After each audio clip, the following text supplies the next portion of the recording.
I hate to use the term death, because it is a very crude word for the august personality of the Nabi sallallahu alaihi wasallam. His wisal, his passing away, his demise, right? Oh, he is being veiled from this world, external life. لا فرق بين موته وحياته ليس في مشاهدتي. Mushahida means to see. In his observance, what he sees, the ummati, his ummah. Right? Everything is exposed to him. It is, Imam Jalaluddin Suyuti says, even so much so, let alone the external existence of his ummah individually, he also knows what is the intentions in the heart of the Muslim. وَنِيَاتِهِمْ وَخَوَاتِرِهِمْ وَذَلِكَ. Now how much does he know? To what extent does he know the intentions of the heart? What you have intention, that's the most concealed thing. Nobody knows about it. Nobody, maybe the man can live with you, or the man can be with you all the time. He will never know what is in your heart. Right? That you have to have ESP, which they say ESP is extra sensory perception. No, we will say extra spiritual perception. And that perception is known as firasa, which the hadith sallallahu alayhi wasallam states, what? اتقوا فراسة المؤمن فإنه ينظر بنور الله. Beware of the intelligence and perception and spirituality, power, vision of a believer, for he sees with the nur of Allah. This is a mu'min, and whose kalama you read to become a mu'min. What do you think will be his extent of his vision? Huh? You read the hadith of the Nabi sallallahu alaihi wasallam and become allama, you become shaykh al-hadith, you become shaykh al-Qur'an, become shaykh, and the Nabi sallallahu alaihi wasallam is ignorant. Ma'azallah. Very funny. I can't understand. जिसका कलमा पढ़ते हो तुम अल्लामा बन जाते हो, और हुजूर सल्लल्लाहु अलैहि वसल्लम के बारे में फरमा कहते हो कि वो दीवार के पीछे की कोई इल्म नहीं, उनको क्या मालूम. This is the concocted and corrupt belief that they are trying to mislead the people. So now we'll use another ayah. You understand the concept of وَمَا رَسَلْنَاكَ إِلَّا رَحْمَةً لِلْعَالَمِينَ. Now let's go on further. Allah subhanahu wa ta'ala says, وَرَحْمَتِي وَسِعَتْ كُلَّ شَيْءٍ. And my mercy encompasses everything. What you have to understand here, that Allah says, my mercy. And in the other ayah say, وَمَا أَرْسَلْنَاكَ إِلَّا رَحْمَةً لِلْعَالَمِينَ. My Nabi is mercy. And here in this ayah it says, my mercy. But didn't you read there, in that ayah of Rahmatul Lil Alameen, وَمَا أَرْسَلْنَاكَ, who sent him? Allah, Subhanallah. Who sent him? Allah subhanahu wa ta'ala sent him. Who made him a mercy? Allah. And whose mercy is he? Allah's mercy. And then Allah says, وَرَحْمَتِي, and my mercy. You believe that Nabi sallallahu alaihi wasallam is Allah's mercy? So Allah says about his mercy. What he says about his mercy? Who is his mercy? The Nabi sallallahu alaihi wasallam. Embodiment, manifestation, right, of the mercy of Allah subhanahu wa ta'ala. You understand this concept? Please understand it thoroughly. Who is mercy? Nabi sallallahu alaihi wasallam is mercy. Whose mercy? Allah. For what is he mercy? For the whole universe. So he is Allah's mercy. And Allah's mercy is the Nabi, who is the mercy of the universe. Now let's see what Allah subhanahu wa ta'ala says. We have now come to the conclusion that the Nabi is Allah's mercy. Now Allah subhanahu wa ta'ala says about his mercy now.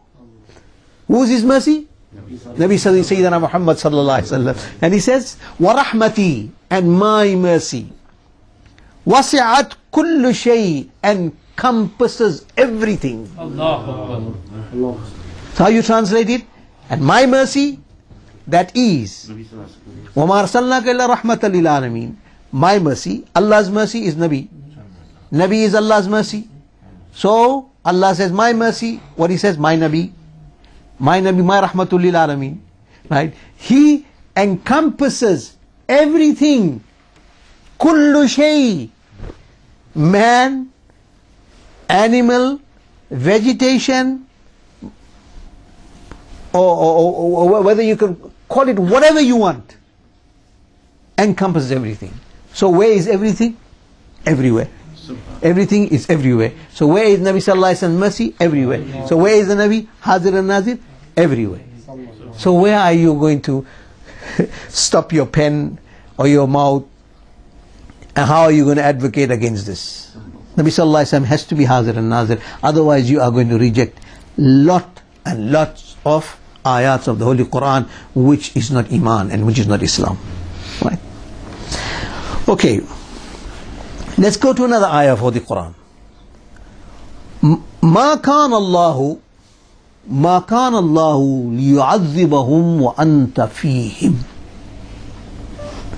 In the previous nations, previous prophets, respected prophets of the past that came in the previous eras, they were disobedient. Allah subhanahu wa ta'ala, they cursed them. Allah subhanahu wa ta'ala sent a global azab. Nuh alayhi salam's ummah disrespected. Nuh alayhi salam made tabligh to his nation for 850 years. How many? 850 years he made tabligh to his nation, to his ummah. How many people brought Iman? 70. 70 people brought Iman in 850 years of tabligh. How many years Nabi Sallallahu Alaihi Wasallam made tabligh?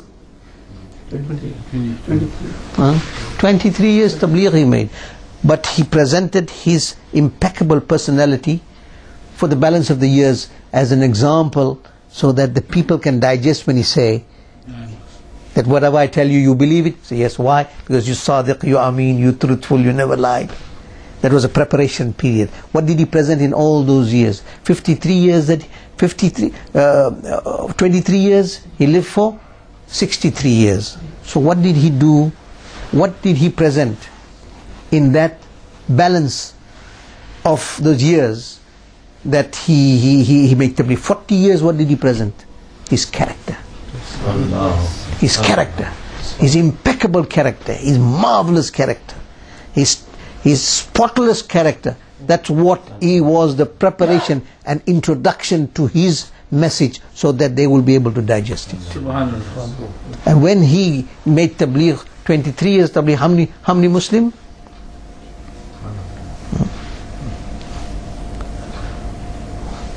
How many, they say approximately, was present at the time?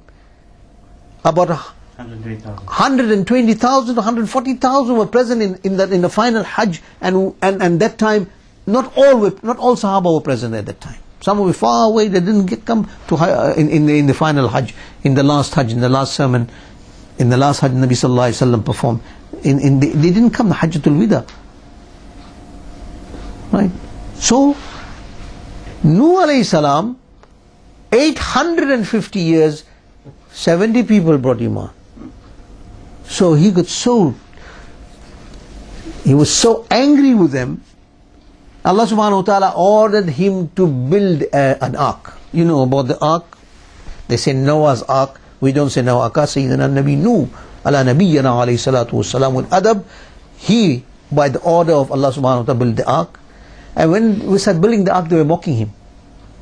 His own household, his own son, his own wife refused to bring Iman. His own son. So when children revolt against the parents, then the curse of Allah subhanahu wa ta'ala is focused upon. Because they have been created by Allah subhanahu wa ta'ala to be under the umbrella of the father and the mother and the parent.